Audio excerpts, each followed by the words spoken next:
The Maytag washer error code F9E1 indicates that the washer is taking too long to drain itself. This issue can be caused by a variety of factors, including the washer holding excess water, a blockage in the drain hose, or a clogged drain pump. To resolve this issue, the first step is to drain the water from the washer.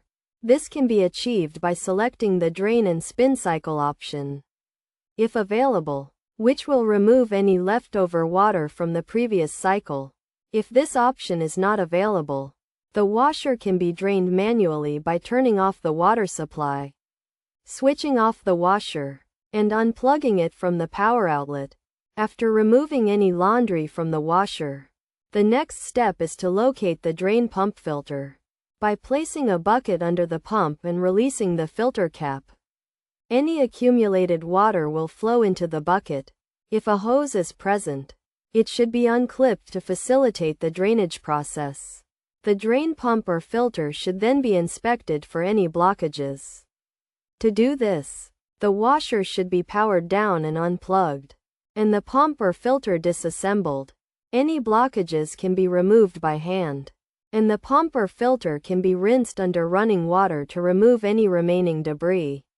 Once cleaned, the pump or filter can be reinstalled. Additionally, the drain hose should be checked for any damage or blockages that may be hindering the water flow.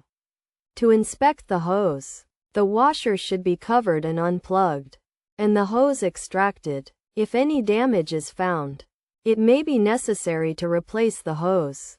Minor blockages can be removed by blowing air through the hose, while more stubborn blockages can be cleared using a wire or plumbing snake. Once the hose has been cleaned or replaced, it can be reinstalled, thus resolving the error code F9E1 issue.